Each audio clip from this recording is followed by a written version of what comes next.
कि जब शादी के जो शुरू के दिन होते हैं, हाँ। जो शुरू का टाइम पीरियड होता है ना, वो बहुत इंपॉर्टेंट होता है, बहुत ज़्यादा इंपॉर्टेंट होता है। इतना इंपॉर्टेंट कि उसमें मियाँ बीवी की आपस में बॉन्डिंग बननी होती है। बिल्कुल। बट वो बॉन्डिंग नहीं बन पाती बिकॉज उस बॉन्डिंग के प्रेशर्स बहुत ज़्यादा होते हैं। हाँ। मियाँ बीवी एक दूसरे से ज़्यादा जो है ना, बाकी दूसरी रिस्पॉन्सिबिलिटीज़ को पूरा करने के ऊपर जो ज़्यादा फोकस्ड जो है वो रहते हैं, या फिर अपनी अपनी जो नए रोल उन्होंने अडॉप्ट उनको मिले हुए होते हैं, अभी उन्होंने जो नए रोल्स में वो गए होते हैं उनको पूरा करने में वो अपनी जिम्मेदारियां निभाने में लग जाते हैं। सो जिस वजह से अक्सर ये देखा गया है कि मियाँ बीवी का जो हमारे यहाँ पे जो रिलेशनशिप है ना, जो एक्चुअली फर्स्ट 2 years में वो इतना, फर्स्ट 6 months ही अगर वो अपने आप को दे दें तो बहुत स्ट्रांग हो सकता है। मगर वो 6 months भी एक दूसरे को नहीं देते, बल्कि लड़की कोशिश करती है कि वो अपनी जगह बना सके उस फैमिली के अंदर, और लड़का कोशिश करता है कि वो कहीं ना कहीं ये मैनेज कर ले कि उसकी फैमिली को ये ना लगे कि ये बदल गया, अब इसकी शादी होगी तो ये बदल गया। टाइम कैसे निकालें, क्योंकि उस टाइम पे तो ससुराल वाले, हमारे यहाँ अक्सर ही कहा जाता है कि शादी लड़का लड़की की नहीं होती, 2 फैमिलीज की होती है, और उसमें फिर दावतें भी चल रही होती हैं, और बाकी सारे जितने ससुराल के लोग होते हैं वो कहते हैं हमारे साथ टाइम स्पेंड करें। तो मियाँ बीवी को तो टाइम स्पेंड करने का टाइम ही नहीं मिलता। बिल्कुल, ऐसा आप बड़ी खूबसूरत बात की आपने कि बिल्कुल हमारे यहाँ पे वो जो इनिशियल टाइम होता है उसको हम दावतें होना इज़ फाइन, लेकिन मेरे ख्याल में फैमिली की मेजर रिस्पॉन्सिबिलिटी जो आती है ना, अगर हम जॉइंट फैमिली सिस्टम में रहना चाहते हैं या हम जॉइंट फैमिली सिस्टम में हैं, तो मेजर रिस्पॉन्सिबिलिटी जो वो फैमिली की आती है कि they should be very understanding about it, कि ये जो इम्पॉर्टेंट टाइम इस वक्त मियाँ और बीवी का है, इसको ज़्यादा से ज़्यादा अगर वो एक दूसरे के साथ गुजारें तो वो ज़्यादा अच्छा उनका बॉन्ड बन सकता है। मगर हमारे यहाँ पे ऐसा नहीं होता। अगर मियाँ या बीवी मतलब थोड़ा अर्ली भी अपने कमरे में चले जाएं रात के वक्त या शाम के वक्त, तो उनको इस चीज़ के ऊपर जो है वो पॉइंट आउट किया जाता है कि जी ये सबको छोड़ के जो इनको तो हर वक्त अपनी पड़ी रहती है, अपने कमरे में ये बैठे रहते हैं, या अपने कमरे में इनको कमरे में जाने की पड़ी रहती है। सो वो जो टॉन्ट होते हैं ना बेसिकली इनिशियल, वो लोगों के लिए अक्सर मुश्किल हो जाते हैं उनके साथ एडजस्ट करना जो, और वो पेनफुल भी काफ़ी होते हैं, और फिर आपको टाइम नहीं मिलता कि आप एक दूसरे के साथ जो है वो एडजस्ट कर सकें, टाइम गुजार सकें। एक और भी टॉन्ट सुनने में ज़्यादा आता है कि सारा रात को तो तुम दोनों इकट्ठे होते हो, तो दिन में तो फिर घर वालों को एग्जैक्टली।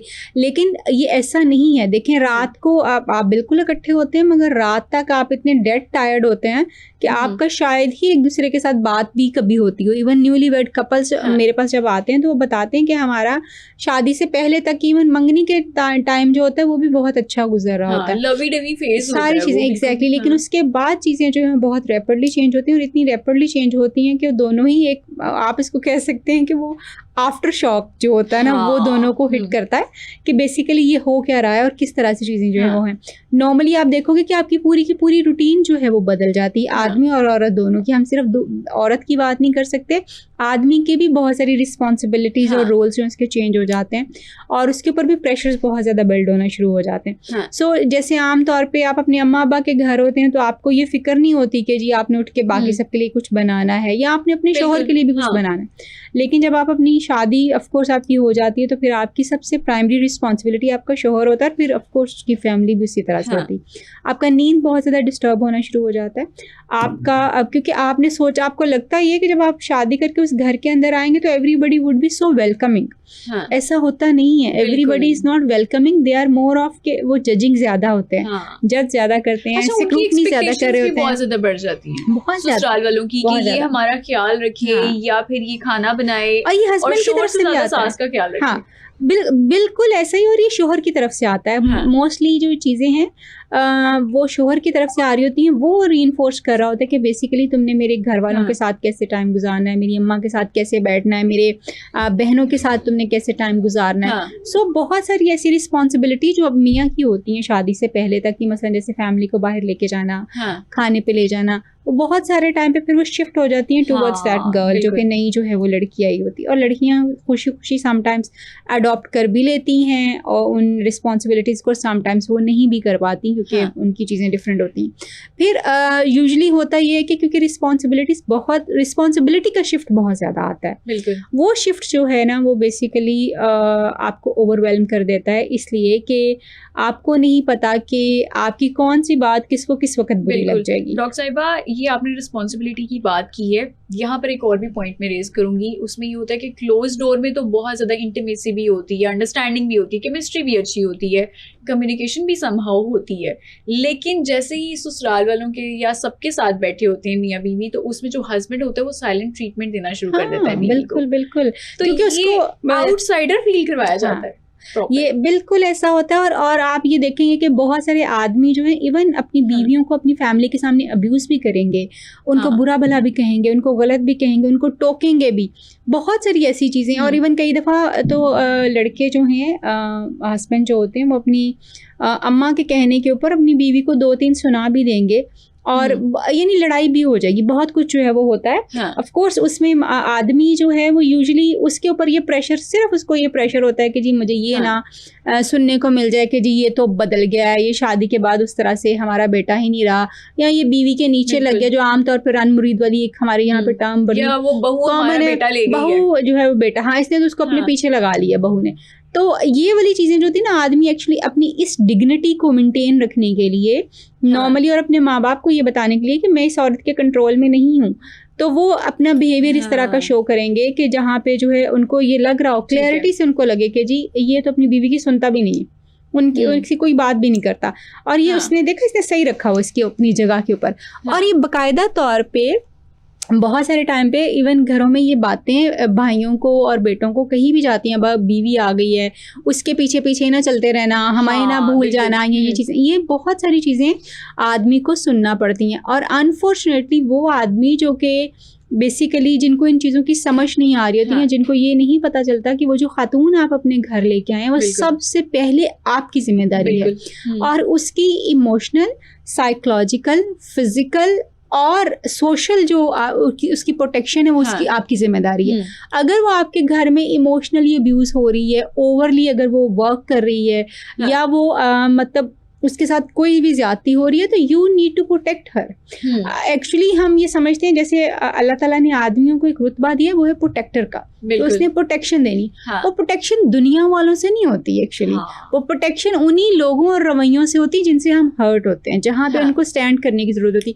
कोई भी आदमी, खुदा न खास्ता हमारा माहौल बहुत ख़राब भी है, लेकिन बहुत भी ख़राब नहीं है कि औरतें खुदा न खास्ता गैर महफूज होंगी यहाँ पे। डॉक्टर ताहिरा, यहाँ पे फिर जो मदर इन लॉ की या ससुराल वालों की जो इनसिक्योरिटीज़ हैं, उनको फिर कैसे ओवरकम किया जाएगा? क्योंकि वहाँ पे फिर हस्बैंड का बहुत बड़ा रोल होता है कि वो बैलेंस रखे, बीवी को भी बैलेंस में रखे और सास या ससुराल वालों को भी बैलेंस में रखे। बहुत इम्पोर्टेंट बात किया आपने फलक। बेसिकली देखिए, हम ना आज तक हमने ये सुना है कि औरतें जो घर बनाती हैं, औरतें घर नहीं बनाती, औरतें घर चला रही होती हैं, उनको जो कुछ दिया जाता है ना उसमें मैनेज कर रही होती है। एक्चुअली जो घर बनते हैं वो आदमियों की वजह से बनते हैं, और ख़ास तौर पे उन आदमियों की वजह से जो कि मामला फहम होते हैं, जिनको नज़र आ रहा होता है कि जी एक्चुअली मेरे घर में क्या चल रहा है। मुझे अभी इसी पे एक अपना एक केस याद आ रहा है, कुछ तकरीबन कोई 5-6 महीने पहले तो एक कपल मेरे पास आया, 1-1.5 साल उनकी शादी को हुई थी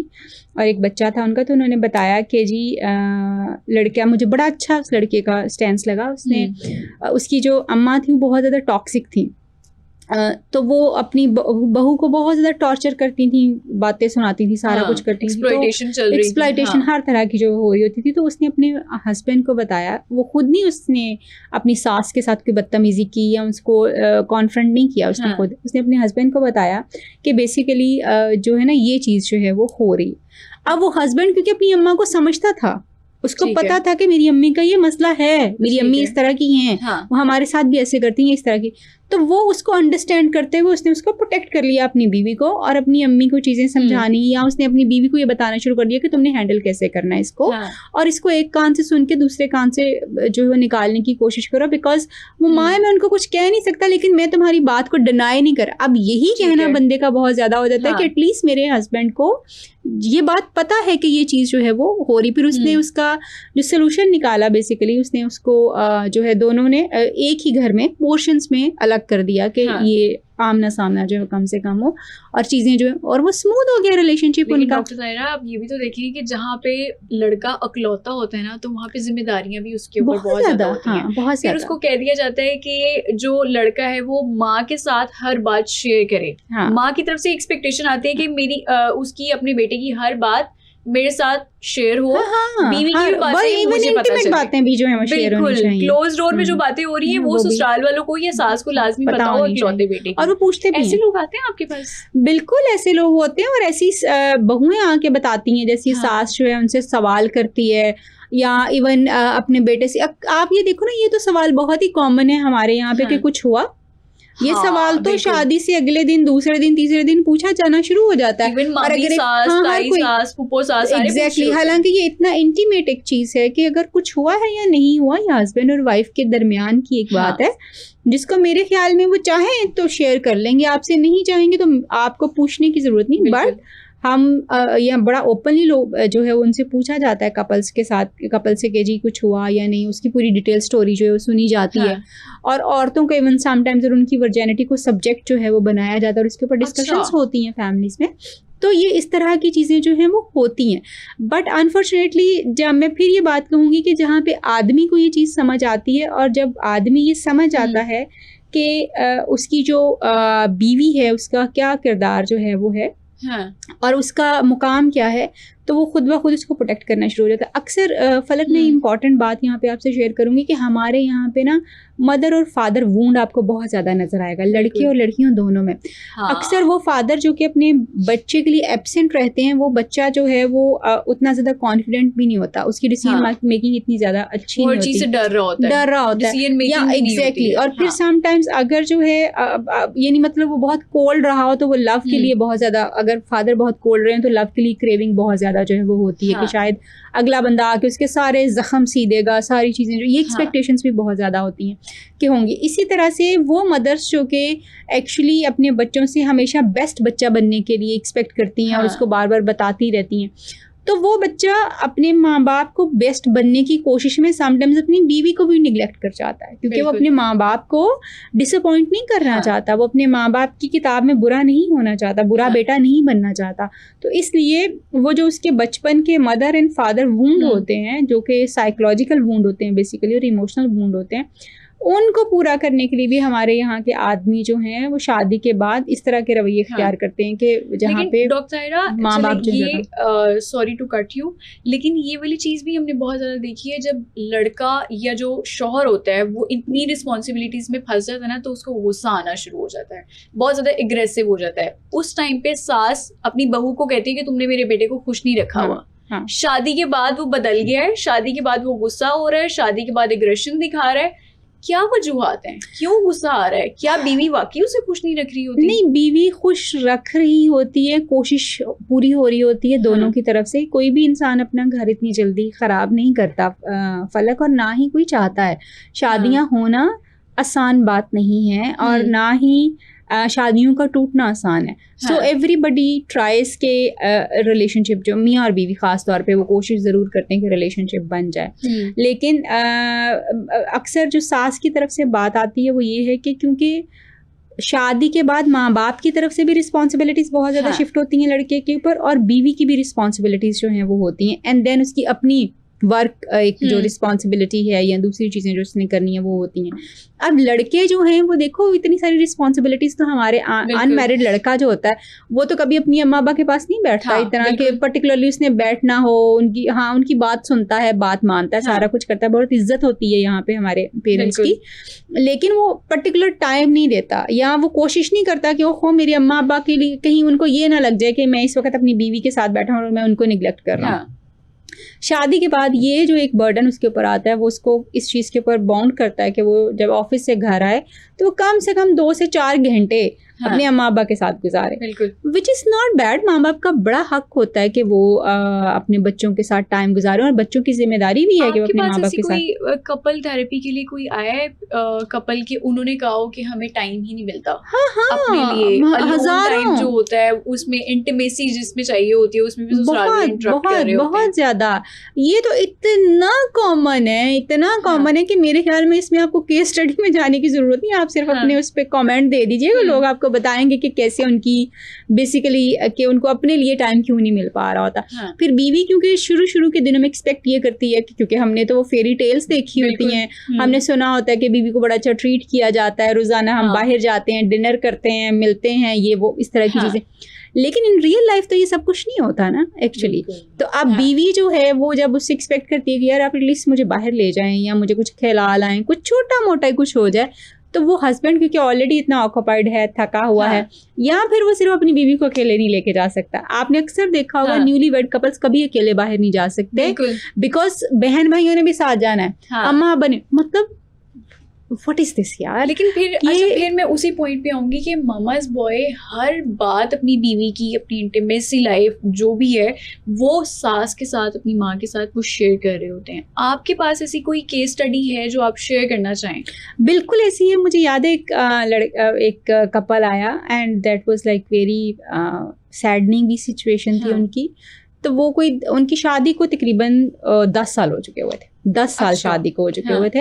एंड दे वर लाइक के वो खातून ने कहा कि जी मैं डिसअपॉइंट हो के अब आज आपके पास आई हूँ, मुझे कुछ सोल्यूशन इसका बताएं। सोल्यूशन क्या था कि जी शादी के पहले दिन से ही जो लड़का था ना, उसने ये अपनी बीवी को ये बात कह दी कि तुमने, मेरी माँ जब तक तुम्हें कहे कि बैठी रहो मेरे पास, चाहे रात के 3 बजे 2 बजे, तुमने बैठे रहना। अच्छा। तुमने मेरी माँ को छोड़ के नहीं आना जब तक वो कहीं तुमने बैठना। वो बैठी रहती थी वहाँ पे। अच्छा, उसके बाद जो है सिचुएशन उनकी इतनी ज़्यादा वर्स होना शुरू हो गई कि वो आहिस्ता आहिस्ता, क्योंकि आप देखें, आप जितनी जिसकी रिस्पॉन्सिबिलिटी उतनी उसको देंगे तो वो निभा जाएगा, मगर जब आप उसको अपनी रिस्पॉन्सिबिलिटीज भी देना शुरू कर देंगे ना, तो वो एक पॉइंट पे जाके टूटना शुरू हो जाएगा और ख़त्म हो जाएंगी चीज़ें। तो अक्सर आपने देखा होगा पेरेंट्स की जिम्मेदारियां जो हैं वो हस्बैंड अपनी बीवियों के ऊपर डाल के खुद फारिग हो जाते हैं, खुद फ्री हो जाते हैं कि हम बाहर का काम, जो कि एक रॉन्ग कॉन्सेप्ट है। आपको शेयर करना चाहिए। अगर आपकी बीवी आपके माँ बाप को लुक आफ्टर कर रही हो तो आपको उनको शेयर, उनके साथ रिस्पॉन्सिबिलिटी शेयर होनी चाहिए आपकी। तो ममाज बॉयज जो हैं वो अक्सर अपनी माँ को हमेशा, उसका मैंने जैसे आपको कहा कि ये मदर वूंड है बेसिकली हमारा ये साइकोलॉजिकल वो एक डैमेज है जो हमारे बचपन में अंदर हुआ है कि हम उस वक्त तक अच्छे बच्चे नहीं हैं जब तक हमारी माँ हमसे खुश नहीं है, जब तक हमारा बाप हमसे खुश नहीं है, या जब तक जो है वो ये कह ना दें कि हाँ तुम वाकई मेरे अच्छे बच्चे हो। उस अच्छा बच्चा बनने के लिए फिर हम अपनी बीवी की हर छोटी से छोटी बात, बड़ी से बड़ी बात, और इवन की जो वाइफ के राइट्स हैं वो भी उनको बताएंगे।